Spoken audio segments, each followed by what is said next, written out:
بسم اللہ الرحمن الرحیم الصلاۃ والسلام علیک یا رسول اللہ الصلاۃ والسلام علیک یا نبی اللہ وعلی آلک واصحابک سیدی یا رسول اللہ۔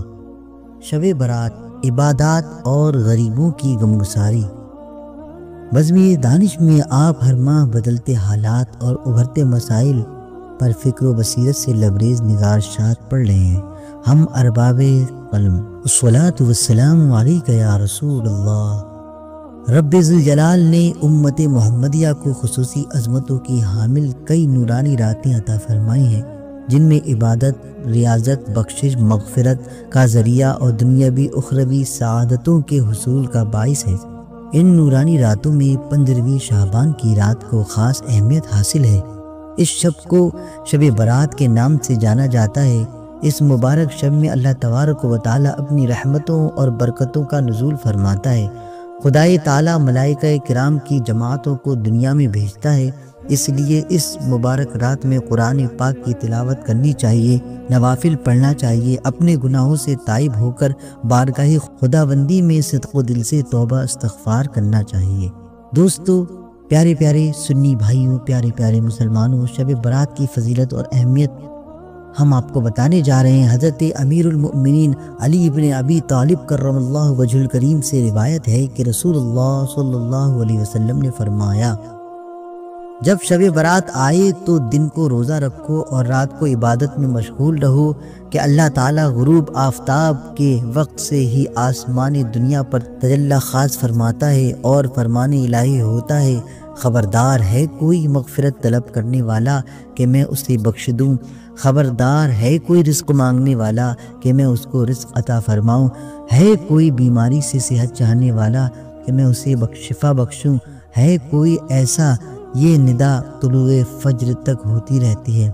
شب برات کی خصوصیت یہ بھی ہے کہ اس میں دعائیں قبول ہوتی ہیں، لہٰذا جملہ دینی و دنیاوی مقاصد پر مشتمل دعائیں اس مبارک شب میں ضرور مانگنی چاہیے۔ پیارے دوستو، حضرت عبداللہ ابن عمر رضی اللہ تعالیٰ عنہ فرماتے ہیں، جس کا مفہوم ہے اعلیٰ حضرت امام اہل سنت امام احمد رضا خان فاضل بریلوی رضی اللہ تعالیٰ عنہ قدس سرہ، حاشیہ احسن البعاء الاداب الدعاء میں دعاؤں کی اجابت و مقبولیت اوقات بیان کرتے ہیں۔ رجب کی چاند رات، شب برات، شب عید الفطر، شب عید الاضحیٰ۔ پھر آپ نے یہ حدیث پاک نقل فرمائی، عن ابی امامۃ رضی اللہ عنہ، عن ابی امامۃ رضی اللہ تعالی عنہ، عن نبی صلی اللہ علیہ وسلم۔ اس کا ترجمہ، حضرت ابو امامہ باہلی سے روایت ہے کہ سرکاری دو عالم صلی اللہ علیہ وسلم نے ارشاد فرمایا، 5 راتیں ہیں کہ ان میں دعا رد نہیں کی جاتی: رجب کی پہلی رات، شعبان کی 15ویں رات، جمعے کی رات، عید الفطر کی رات، بقرہ عید کی رات۔ شب برات کی عبادت و وظائف کیا ہیں، ملاحظہ فرمائیں۔ شب برات کی عبادت وظائف میں سے یہ ہے کہ خدائے پاک کی تسبیح کریں، وظیفہ کریں، جن کے ذمے قضا نمازیں ہوں وہ اپنی قضا نمازیں ادا کریں کہ جب تک قضا نمازیں ذمے ہوں نوافل قبول نہیں ہوتے۔ قرآن پاک کی تلاوت کریں، اس رات کو خود بھی کثرت سے اعمال صالحہ کریں اور اپنے محلے کے بڑے بچے، بوڑھے، جوان سب کو تنبیہ کریں، آگاہ کریں کہ تسبیح و تہلیل میں رات گزاریں۔ خاص طور سے اپنے خاندان والے، اپنے اہل و عیال سے اور اپنے بچوں کو اس رات میں عبادت کے ذریعے شب بیداری کی تاکید کریں، فاتحہ و ایصال ثواب کریں اور اپنے گناہوں سے تائب ہو کر ندامت و شرمندگی کے ساتھ بارگاہ خدا میں رو رو کر گڑ گڑا کے اپنے لیے، سب کے لیے بخشش کی دعا کریں۔ حقوق العباد ضمنی ہو تو اس کی ادائیگی کی حتی الامکان کوشش کریں، کسی دل دکھایا یا کسی پر زیادتی کی ہو اس کے معافی طلب کریں۔ سبحان اللہ۔ جن دو شخصوں کے مابین دنیاوی عداوت ہو تو اس رات کے آنے سے پہلے انہیں چاہیے کہ ہر ایک دوسرے سے مل کے آئے اور ہر ایک دوسرے کی خطا معاف کر دے تاکہ مغفرت الہی انہیں بھی شامل ہو۔ انہیں احادیث کی بنا پر یہاں بریلی میں اعلیٰ حضرت قبلہ رضی اللہ تعالیٰ عنہ نے یہ طریقہ مقرر فرمایا ہے کہ شعبان المعظم کو رات آنے سے پہلے مسلمان آپس میں ملتے اور عفو و تقصیر کراتے اور ہر جگہ کے مسلمان بھی ایسا ہی کریں تو نہایت بہتر ہے۔ سبحان اللہ۔ شب برات اور غریبوں کی غمگساری، غربا مساکین پر صدقات خیرات ہر مہینے، ہر دن اور ہر لمحہ باعث اجر و ثواب ہیں، لیکن خاص موقع پر ان کی امداد و اعانت مزید فضیلتوں کا سبب ہے، باعث ہوتا ہے۔ ہمارے دیار میں شب برات کو ایک تہوار کے طور پر منایا جاتا ہے۔ قسم قسم کے کھانے تیار کیے جاتے ہیں، حلوے پکائے جاتے ہیں، گھروں کی صفائی اور روشنی کا اہتمام ہوتا ہے۔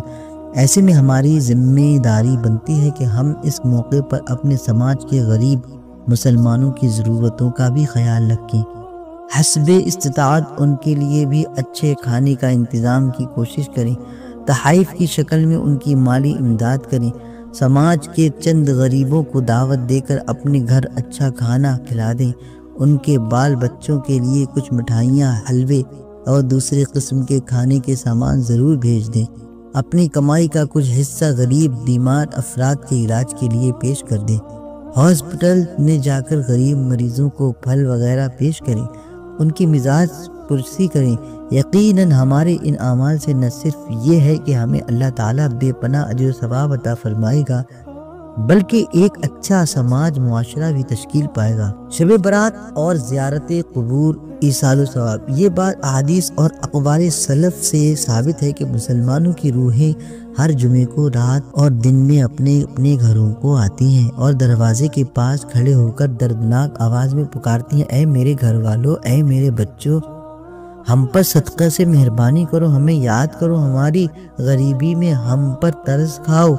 حضرت ابن عباس رضی اللہ تعالیٰ عنہ کی ایک روایت میں اس بات کی صراحت ہے کہ 15 شعبان کی رات میں بھی روحیں گھروں میں آتی ہیں اور اہل خانہ کو ایصال ثواب کے لیے پکارتی ہیں۔ خزائن الروایات میں ہے ان ابن عباس رضی اللہ عنہما، پورا مفہوم ہے کہ ابن عباس رضی اللہ تعالیٰ عنہ سے روایت ہے کہ جب عید یا جمعہ یا عاشورے کا دن یا شب برات ہوتی ہے، اموات کی روحیں اپنے گھروں کے دروازوں پر کھڑی ہوتی ہیں اور کہتی ہیں، ہے کوئی کہ ہمیں یاد رہے، ہمیں یاد کرے، ہے کوئی ہم پر ترس کھائے، ہے کوئی جو ہماری غربت کو یاد دلائے۔ لہٰذا دوستو، شب برات کے موقع پر اپنے مرحومین کے لیے ایصال ثواب کا خصوصی اہتمام کرنا چاہیے اور ان کی قبروں کی زیارت و فاتحہ خوانی کے لیے بھی جانا چاہیے، اس سے وہ خوش ہوتے ہیں اور انہیں انسیت حاصل ہوتی ہے۔ قبروں کی زیارت کو جانا آقائے کریم صلی اللہ علیہ وسلم کی سنت بھی ہے۔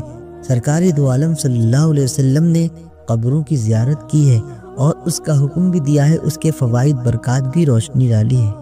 حدیث شریف میں ہے کہ حضور صلی اللہ علیہ وسلم نے فرمایا، میں تم کو زیارت قبور سے منع کیا تھا، اب قبروں کی زیارت کرو، اس لیے کہ وہ دنیا سے بے رغبت کرتی اور آخرت کی یاد دلاتی ہیں۔ حضرت عائشہ رضی اللہ تعالیٰ عنہ سے روایت ہے کہ رسول کریم صلی اللہ علیہ وسلم نے فرمایا، جب کوئی مسلمان اپنی کسی مسلمان کی زیارت یعنی قبر کی زیارت پر پہنچتا ہے تو اس سے انس حاصل ہوتا ہے اور اس کی باتوں کا جواب دیتا ہے۔ شب برات کے غیر شرعی اعمال، شب برات کا معنی ہے چھٹکارے کی رات، تو اس رات کو گناہوں سے دور رہ کر ذکر و تسبیح میں گزارنا چاہیے۔ آج کل یہ رواج ہو گیا ہے کہ اس رات کو ہمارے جوان آتش بازی کرتے ہیں، پھل چھڑی اور پٹاخے چھوڑتے ہیں، بائک اسٹنٹ کے مقابلہ آرائی کرتے ہیں۔ ہمارے معاشرے کے نوجوان اس مبارک شب کا پاس لحاظ نہیں رکھتے، جس رات کو خدائے تعالیٰ دعائیں خاص طور سے قبول فرماتا ہے، اس رات کو سونے کھانے پینے اور باشیوں میں گزار دیتے ہیں۔ ذرا اس پہلو پر غور کریں کہ شور شرابہ اور پٹاخوں کی شدید آواز سے اس مبارک شب میں قرآن کریم کی تلاوت کرنے والوں، خدا کا ذکر کرنے والوں اور نماز پڑھنے والوں کے ذکر و عبادت میں کس درجہ خلل ہوتا ہوگا۔ خود تو ذکر عبادت سے دور ہے، مگر جو اللہ کے بندے عبادت میں مصروف ہیں ان کو بھی خلل میں مبتلا کیا۔ پھر ہر سال جو سینکڑوں حادثات رونما ہوتے ہیں وہ ایک الگ مصیبت ہے۔ کتنے مکانات جلتے ہیں، کتنی دکانیں نظر آتش ہوتی ہیں، کتنے مالی نقصانات ہوتے ہیں، کتنے بچے نوجوان جل کر موت کے گھاٹ اتر جاتے ہیں، مال کا ضیاع ہوتا ہے۔